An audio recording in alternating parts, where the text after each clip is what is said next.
Okay, I was asked to uh, show show a particular individual exactly what research is on the web, and it is a daunting process because there's a few things that we have to be aware of. One, it's the web. Anybody can put up anything on the web. So that's a problem because now we essentially can be reduced to just hearsay, personal reports of what somebody thinks or what somebody would like you to think, um, for whatever reasons. People are people. There's an infinite number of variables that make them do what they do. So when we're trying to uncover or expose what we think is going on in the world, we have to do our diligent research. There's a lot of things that the internet has made easy for us.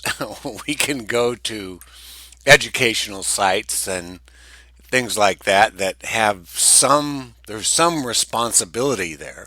The community, the academic community at least, has has a responsibility for truthfulness. Of course, we already know by recent events that there are respected or supposedly professional scientists who have fake data. That's very disturbing because there's no way you would know that they have faked the data if you look at their published papers that they said they faked. Now that came out of the CDC, and so that immediately cast dispersions on that organization because they're trying to protect this guy, right? And they've shut him up. So how they shut him up, but we'll never know. Maybe it was money. Maybe it was threats. Maybe it was a combination of the two. Maybe who knows what? I mean, the guy might have had some kind of come to Jesus and just decided that that was a mistake. Maybe you better shut up. I don't know, but whatever. Let's start off with my promotions page, which is simply things that I have some respect for. One of those is John Rappaport. So let's go look at this his his report here and pretend like we're going to do research on it. Okay, so the first thing we do is we want to read the report. So we read the report. Now I'm not going to sit here and read it to you, but I'll read it and then I'll tell you what I'm going to be looking for.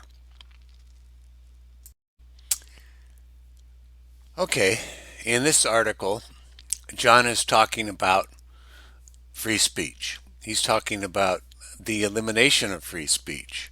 And he gives 12 reasons for why free speech should be eliminated. Now, some of them are quite funny, all right, but I mean, at least from my perspective. But, yeah, I mean, it at least shows that he's asking questions about his subject. And that's the first thing that we want to be aware of, okay, is somebody asking questions about what it is that they're reporting to you. Questions are good because it shows that they've got some thoughts on the matter, and all you can really question is anything that they've actually stated in their article or whatever their publication. So, in that vein, we're going to look at John's article, and we're going to see that there's 12 steps. One, I'm triggered by what you just said. Stop talking. That's funny, but it's probably true for a lot of people. I know my wife tells me that often. So that's a real human response. And am I going to argue with that? Well, no, my own personal experience tells me that that's true. Um, and then his second reason is people who say certain things could give other people the wrong ideas. I believe that that's probably true, but then you'd have to know that the ideas were wrong. So you'd have to investigate both of those ideas to find out the reality for you. Okay? So I'm not going to do that, but and the investigation would actually, you could do a search on the idea and you can do a search for the opposite of that idea and you can come up with tons of other reasons. These are other people's reasons. It's not as good as you stopping and thinking about the questions that you would ask. But, it's a way to proceed, okay?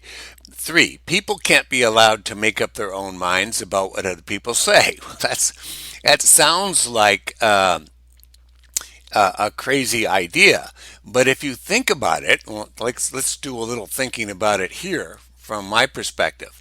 Okay, you can look at the philosophical reasons for why somebody would say something like that. Okay, so let's look at some of the philosophical ideas. Well, if we look historically into the past for those ideas, we find a lot of people, probably the most recent example besides our own government, because that's the most recent example. So let's go a little bit further back into history, maybe where it started, and I'm sure it started way before that, because I think even our founding fathers had mentioned things like this coming up. So let's not, I can't really remember specifically what was said, if it was Jefferson or Adams or somebody like that, but in either case, it was a part of the discussion back in the late 1700s. So, anyway, people can't be allowed to make up their own minds about what other people say. Well, what kind of mind would even say that? So, you could say, well, Hitler didn't like people thinking about the way things were because he obviously was engaged in preventing the present history from happening. We've all heard the stories about the tormenting of the Jews, and those were horrible acts that were, I don't even know if they were committed. So I'm at this particular point. I mean, I've seen images and things, and they look absolutely horrible.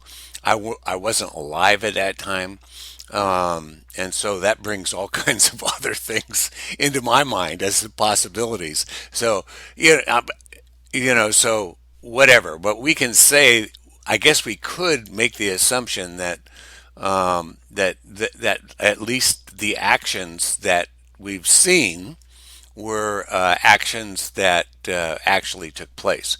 So whether they be movies or images, I mean, even though that we know images can be faked and movies can be faked now, it was less probable in the past. It was harder to fake images and and videos. So whatever. But anyway, that's that particular mind, that position in a mind can be because you want to change the world. And if you want to change the world, maybe you want to change it for good. And so if you believe, I think it's a logical belief to believe that people from one culture with one set of ideas can act as a group more effectively than those who have many different ideas about the reality of the world. And so, therefore, people of like mind can at least produce a culture that is, similar. It's probably I think there's a lot of problems with a culture like that, but you can see that why people would want that. One, it would kind of end dissent. we'd all be of one mind about what we could do about this particular action or that particular action. So from that sense, and it may allow us to proceed. We got more people proceeding with one mind towards a goal. Now that goal could be something as outrageous as travel to the stars and building beautiful ships and all the kinds of things that we're thinking about nowadays.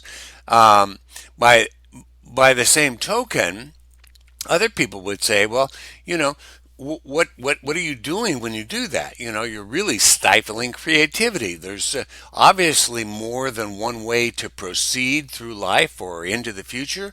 So you are stopping that from happening. You're not really allowing the geniuses that can come out of one particular society or another. Who knows? You might be stifling an Einstein, or somebody like that.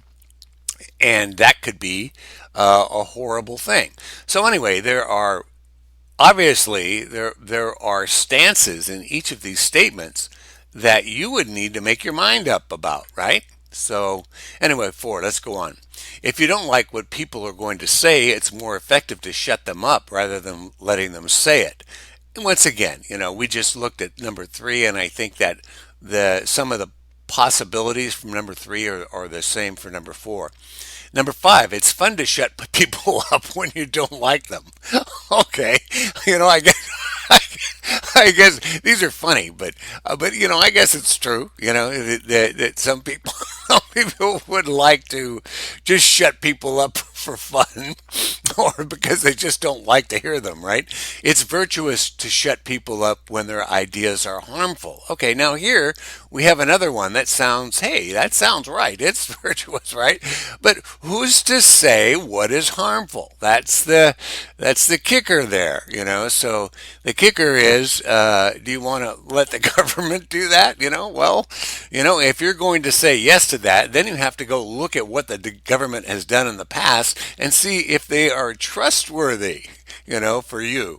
Um, Obviously, for me, I've looked at that and I said, no, I don't want the government to decide what is harmful for me or what is not. I mean, I'm kind of falling back on our rights as described by our founding fathers, and I kind of think that they were correct. Okay, so 7. If you're too ignorant to be able to debate another person, your only sensible option is to shut them up.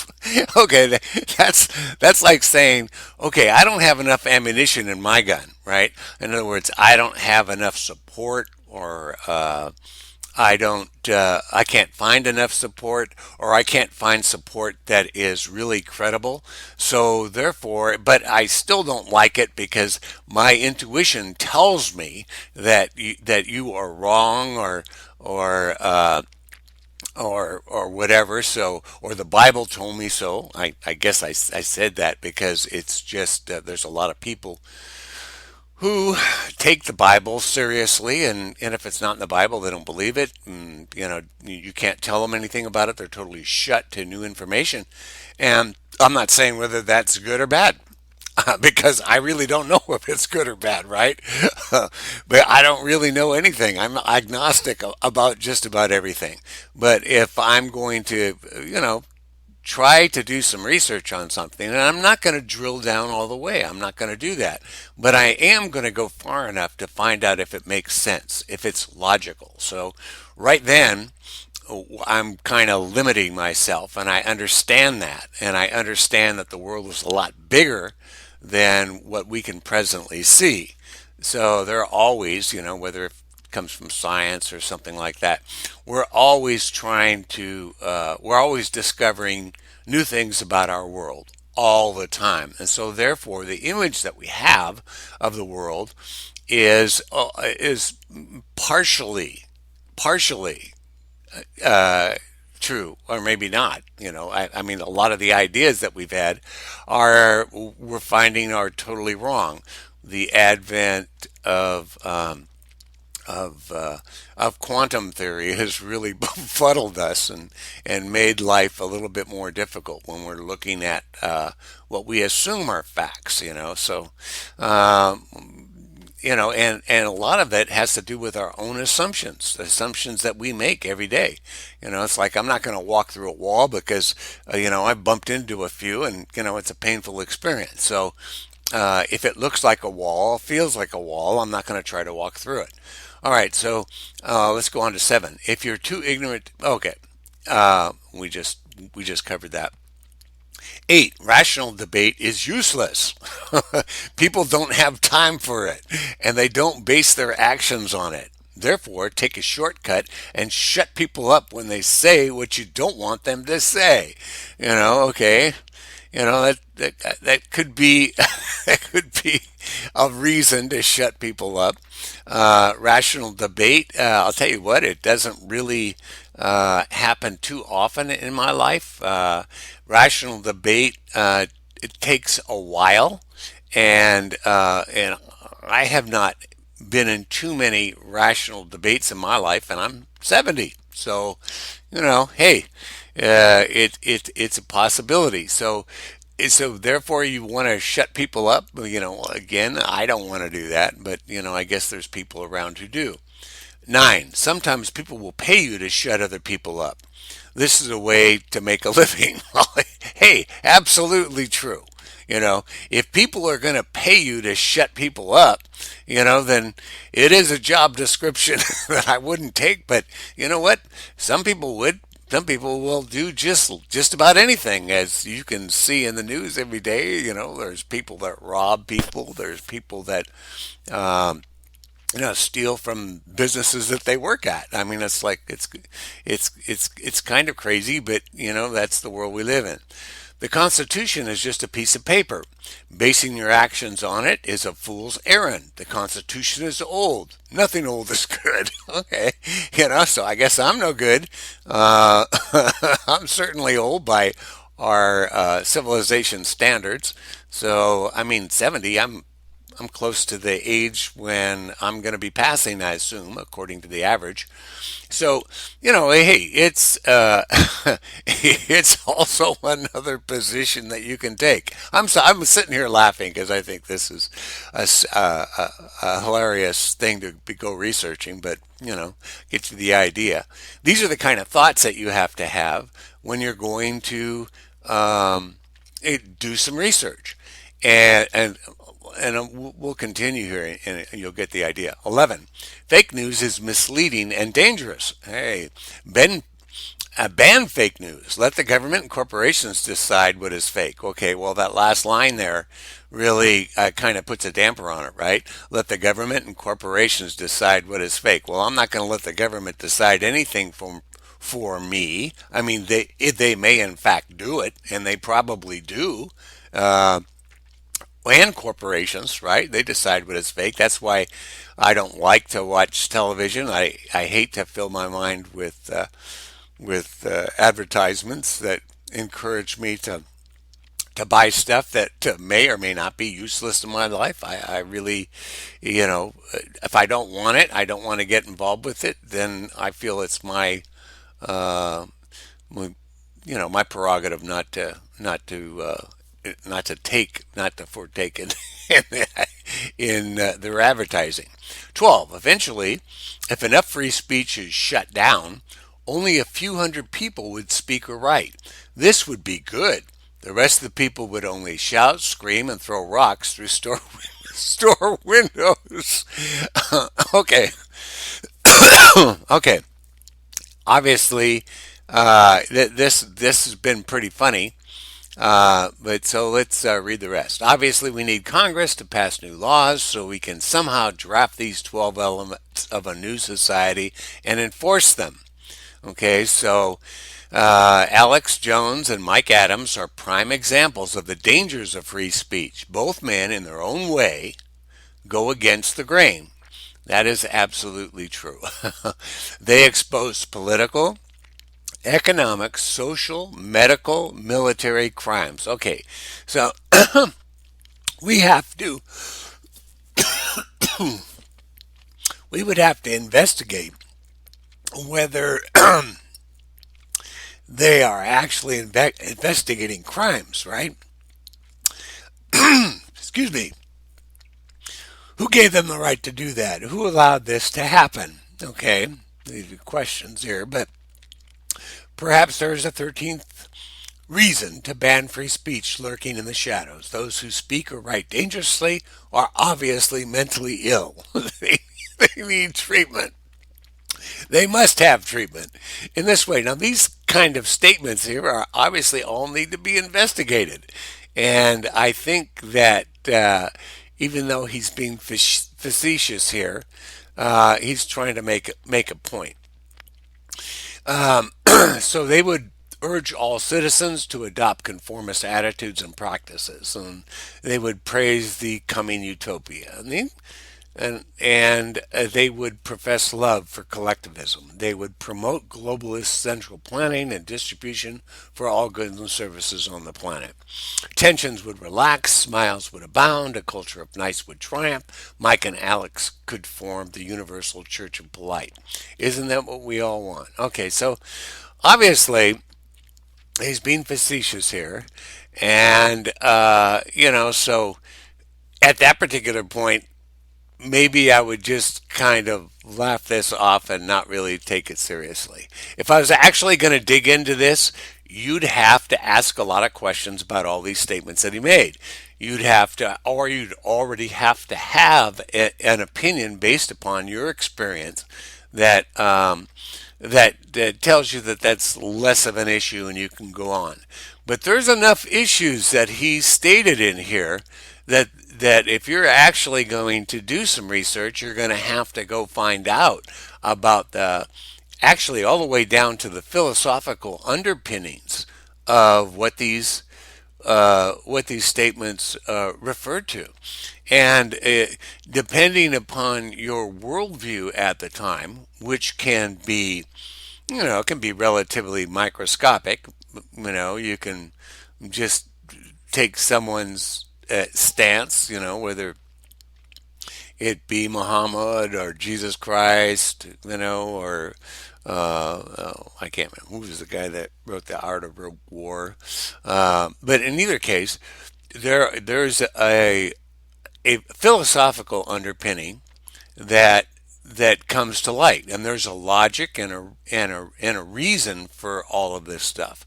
So if you have not uncovered the philosophical underpinnings of why people would think this way, then you haven't done your homework, so to speak. And along the way, the people who you are finding on the internet or whatever, you've got to find out if they are somebody worth reporting.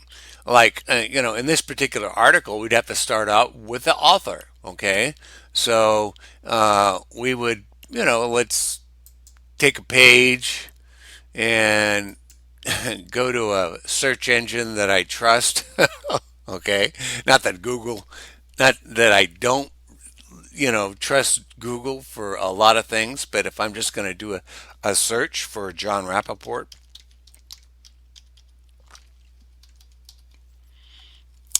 and no more fake news, as you can see, that's his site. Okay, here's his WordPress blog. And let's just go find out what Wikipedia says. No, I'm not saying Wikipedia is the end all and be all, but it's a place that I start a lot of my research. So, and just for the specifics, and I'm going to show you what some of the specifics are. Excuse me. Okay, so we have John's page here, and you can search in existing articles, other reasons, but you can, uh, look at Rappaport and Wikipedia's sister project, the Wiktionary, Wikibooks, WikiQuote, Wikisource, Wiki University, Wiki Commons, Wiki Voyage, Wikidata. Okay, so let's just look at Wiki University. See what they say. Well, there are no results. All right, so We don't have that. Let's look at Wikibooks and structural biochemistry, vast array of processes. I doubt whether this is our John Rappaport. And we can here's let's see, real clear politics. Yeah, this is probably real. United States presidential election in Arizona, 2008.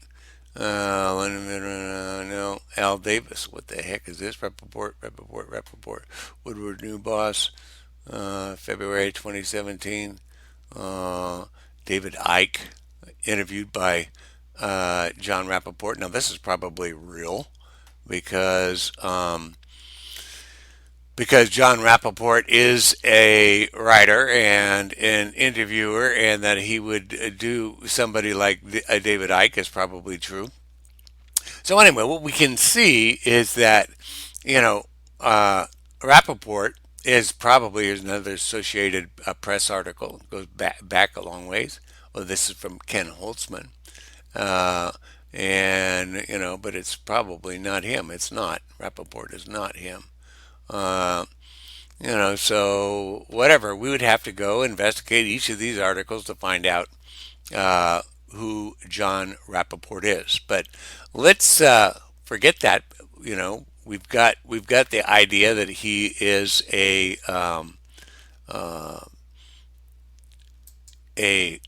let's try this.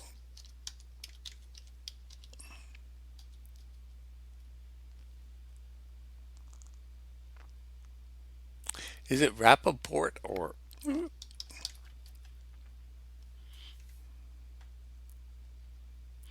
anthropologist? No, that's not it.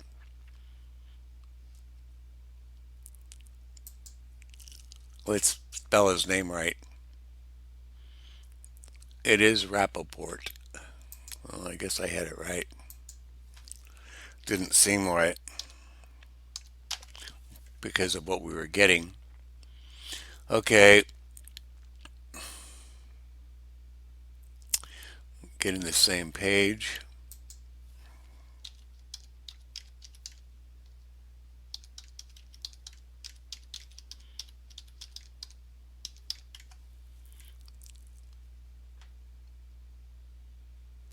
Okay, so that doesn't exist. No, there's not much that exists here. Let's just get out of that. Let's go back to our duck. Oh,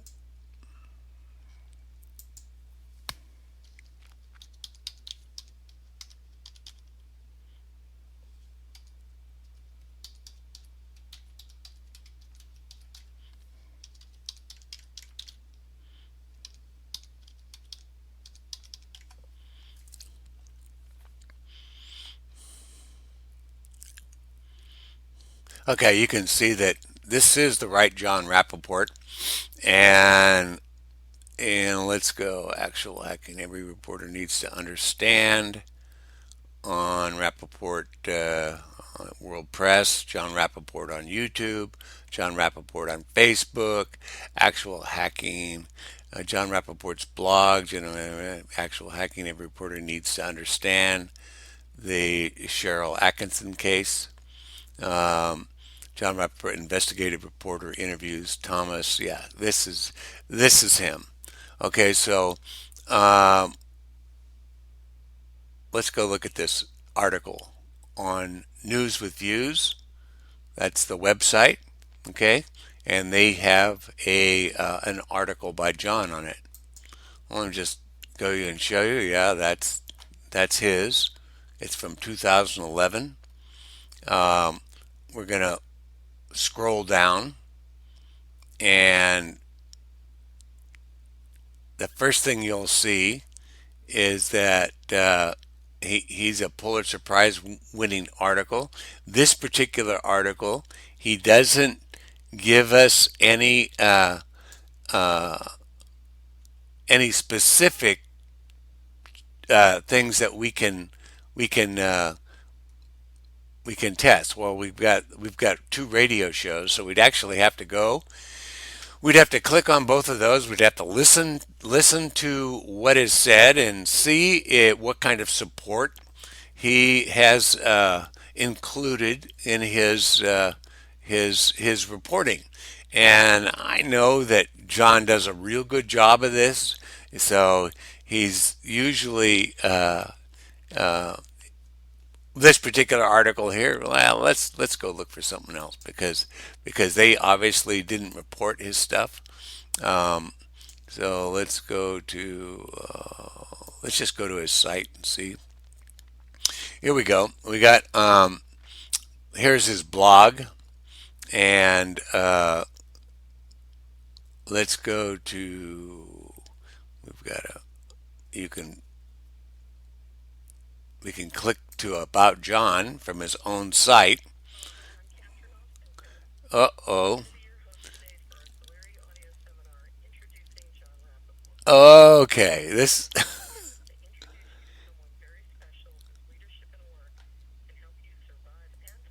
Okay.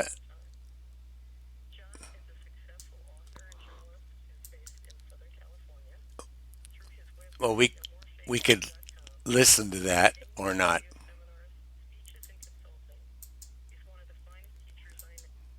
Okay. Finally, stop that. That's Catherine Austin Fitz, who I think is also another credible reporter. Okay, she has an obvious philosophical stance that some people might not like. I don't have a problem with it. I don't have a problem with Rappaport's stance. I don't have a problem with President Trump's stance. I don't even have a problem with what the ex-president Obama has said. Who knows the reasons why he couldn't deliver on what he said. I'm not going to say that that he's a liar because or anything like that because he obviously didn't talk about his failures, didn't talk about his actions. But hey, there may be other reasons for that, and there's a lot of information on the web that might even give you ammunition should you want to take that and make a case for it. So, because what it takes to make a case is just the evidence, and what kind of evidence can you gather? Well, you can gather video evidence. You can which many of these people do. They'll throw you a little clip, but is the clip out of context? So then you'd have to go look at the clip and decide if it was out of context. If he kind of took a tact that you might not agree with. And as so it what I'm trying to show you is that it takes a lot of questions and you have to clear up a lot of answers for yourself. You can't take any of these things and just assume that they are correct, right? I mean, you can go to a guy like Jim Mars, right? So let's just throw that in there. And you can go to his site and and he's another investigative reporter, and and he's quite he's quite controversial. He's another guy that bucks the system, right? Doesn't like the system, uh, and it's like he's got the press conspiracy against Trump continues. So you can think whether that is a good thing or a bad thing, but you kind of know where that's coming from and where his position is on that. He's pretty transparent. And but if you ever read any of Jim's books, you know that they're very well documented. So you'd have to pull off and read a book probably. But you can just look at one of his articles. I don't think that he would have a great deal of support on his articles. Well, uh, yeah, I think you could. endorsing Hillary. Okay, so the press conspiracy against Trump continues. Okay, uh, so he's talking about the few newspapers that have endorsed Trump, very, very few, and the ones that have endorsed history. So based on our print media, he tells you the names, and he gives you the names, and he gives you the names on the both sides of the issue to make his point. That's what you look for in terms of investigative reporter. He makes a statement and then he comes up and he shows you the evidence. And you can go check the evidence out yourself. Okay? You can, and that's where he leaves it. He leaves you with some place to go. That's a good guy. Those are the kind of people that you want to, reference in a citation. So, but maybe you don't want to refer to a guy like Rappaport because you would have to be very familiar with him to, you know, to see that he does the same thing, and you're assuming that he would do the same thing for his articles, but sometimes they're written facetiously. It's like he thinks that you're with him on this. So whatever. But I do think that they're both responsible and reporters, and we could go on the list, but it's not up to me to tell you who's responsible. It's up to you to make your own decisions about who you think is responsible or not, because a different perspective on the world, different set of experiences throughout life will bring you to a different conclusion. It's like uh, I remember when I was young and I was taken to church every Sunday, the world looked completely different to me. Uh, and the book that I was asked to follow, namely the Bible, hey, it didn't make any sense to me in terms of the world that I was experiencing every day. Not to say that it didn't give me ideas about what I could or potentially experience, and the weirder stuff, meaning the stuff that I couldn't see every day. What hey, I was all for experiencing that stuff. So if you if you if somebody puts a thought in your head, you could potentially come up with an experience that you can't explain, and so that you might be looking in those directions to explain it. Um, I think I've had a number of those experiences. I'm not going to go into them now, but you could certainly make a case for that. So I had a number of experiences that would validate the Bible, and then later on, not so much. So in either case, that's what you'd have to do. If you're really investigating someone, you have to investigate your sources. You have to investigate the people who wrote them. You have to look at the potential, or think about, ask questions about why would they say this? Are they getting paid for it? Are they making money off it? That's one of the first things that comes to mind. But, hey, people have to live. People do have to live in this environment. I don't know anybody that doesn't have to eat, doesn't, seek shelter, those kinds of things. And, depending on how robust that person is, there's certain things that people need. I know I need a lot more than I did when I was young. And, most of those are comfort items and things like that. I try to do without drugs, those kind of things. I don't think that they're good for me. So basically, I don't take them, which drives my wife crazy. But whatever. So anyway, but those are the kind of things that you have to investigate. And your investigation never really stops, because if you stop to think about it and you start looking for variables, or why somebody thinks that, or What are they basing their decisions on? You can go down rabbit holes, and you would never finish writing an article. So basically what happens is that people go down and research, just far enough to make their case. And but a good investigator will look at least two sides of an argument and give it a fair shake. If you're going to look at five sites that support your ideas, you should look for five sites that are totally against your ideas, because there may be some thought that some ideas that you didn't think a thought to, and that those thoughts might change your mind. It's a possibility, or at least recognize that there's other ways to look at the problem. All right, and that's what I'm recommending.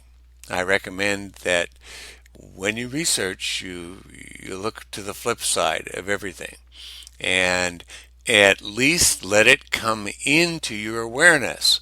And I'm not saying that you have to jump on that side either.